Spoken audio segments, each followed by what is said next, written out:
Selamat pagi para peserta didik kelas 9 SMP Xaverius Lubuk Linggau. Salam sehat selalu. Selamat berjumpa lagi dalam pelajaran Bahasa Indonesia secara daring dengan saya Ibu Marianoni.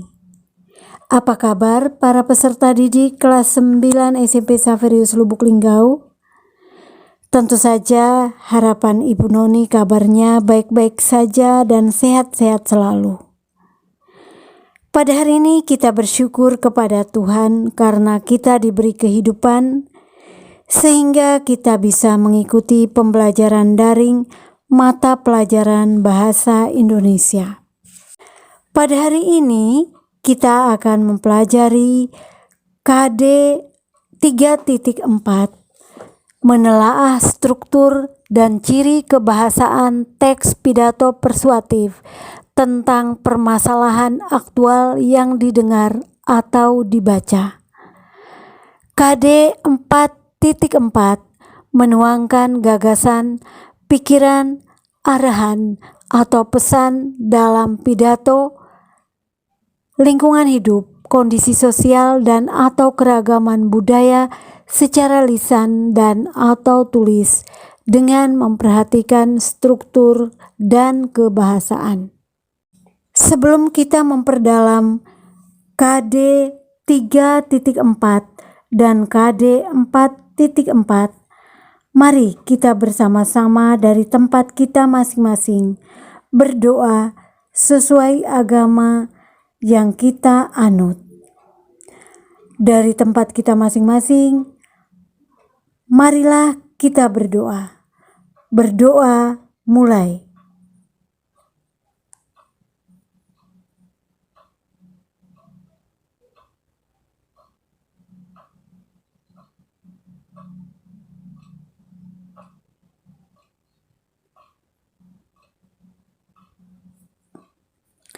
Berdoa selesai.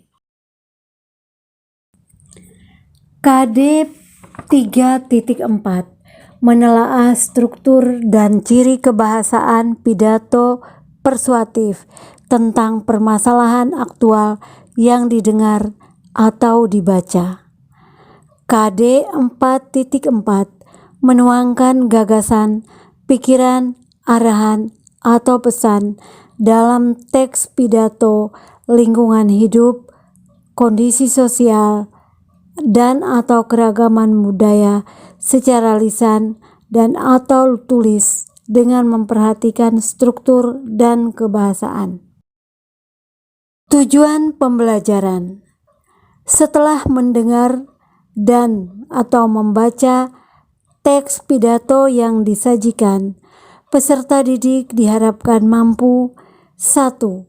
Menelaah struktur teks pidato persuasif tentang permasalahan aktual yang didengar dan dibaca. 2. Menelaah ciri kebahasaan teks pidato persuasif tentang permasalahan aktual yang didengar dan dibaca. Materi pembelajaran: 1. Struktur teks pidato persuasif. Yang dimaksud dengan struktur adalah bagian yang ada dalam teks pidato tersebut. Teks pidato itu disusun secara sistematis dan saling berhubungan. 2. Struktur teks pidato persuasif meliputi 1. Pengenalan isu. Yang dimaksud dengan pengenalan isu yakni berupa pengantar atau penyampaian tentang masalah yang menjadi dasar tulisan atau pembicaraannya itu. Yang kedua, rangkaian argumen. Yang dimaksud dengan rangkaian argumen yakni berupa sejumlah pendapat penulis atau pembicara terkait dengan isu yang dikemukakan pada bagian sebelumnya. Pada bagian ini, di sejumlah fakta yang memperkuat argumen-argumennya itu. Struktur teks pidato persuasif yang ketiga, pernyataan ajakan.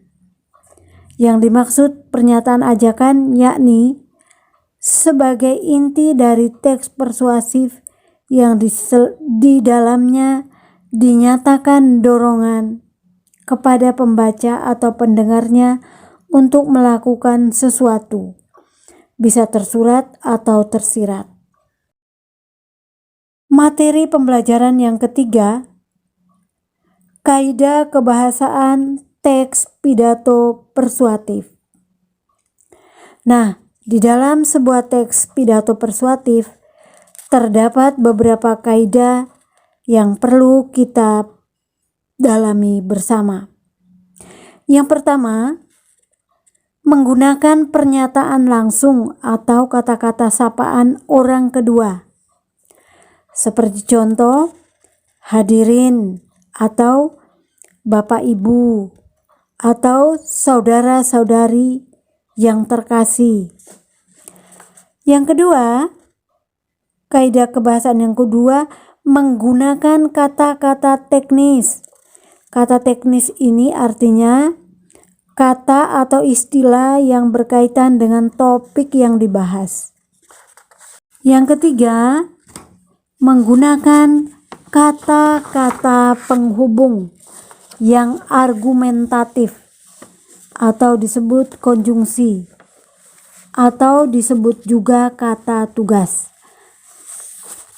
Contoh kata-kata yang masuk dalam kata penghubung argumentatif atau konjungsi yaitu jika, maka, sebab, karena, dengan demikian, akibatnya, oleh karena itu, akhirnya, sebagai hasil dari alasan pertama. Yang keempat, menggunakan kata-kata kerja seperti diharapkan, memprihatinkan, memperkirakan, mengagumkan, menduga, berpendapat, berasumsi, menyimpulkan. Yang kelima, menggunakan kata-kata perujukan seperti kata berdasarkan data ... atau merujuk pada pendapat ... Yang keenam, menggunakan kalimat aktif.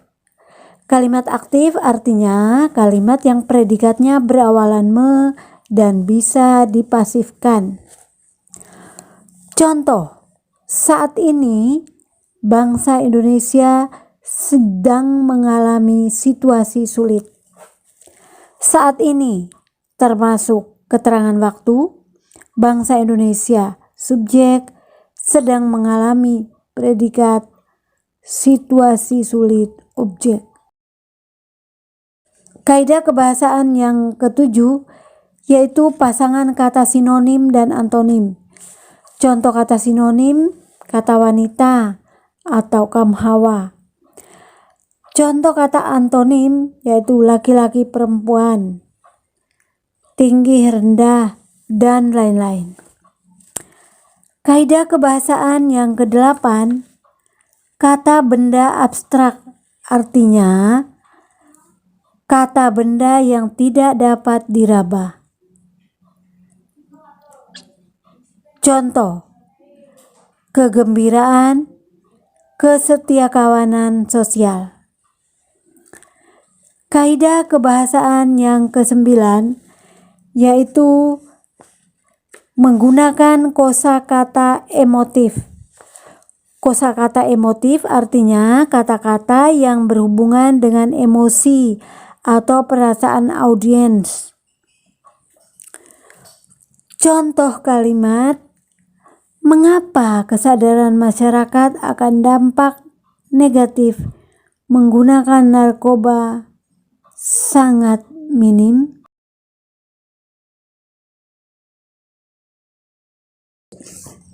Para peserta didik kelas 9 SMP Xaverius Lubuk Linggau yang Ibu Noni banggakan, demikianlah materi pembahasan kita kali ini, yaitu KD 3.4 menelaah struktur dan ciri kebahasaan teks pidato persuasif tentang permasalahan aktual yang didengar atau dibaca, dan KD 4.4 menuangkan gagasan, pikiran, arahan, atau pesan dalam pidato, lingkungan hidup, kondisi sosial, dan atau keragaman budaya secara lisan dan atau tulis dengan memperhatikan struktur dan kebahasaan. Untuk menutup rangkaian kegiatan pembelajaran daring kita hari ini, marilah kita berdoa menurut agama kita masing-masing. Semoga materi yang kita pelajari hari ini berguna bagi kita dan juga orang lain. Dari tempat kita masing-masing, marilah kita berdoa.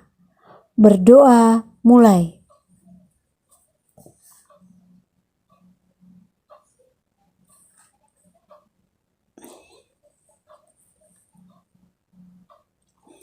Berdoa selesai. Sekian dan terima kasih. Sampai berjumpa pada video pembelajaran berikutnya. Terima kasih.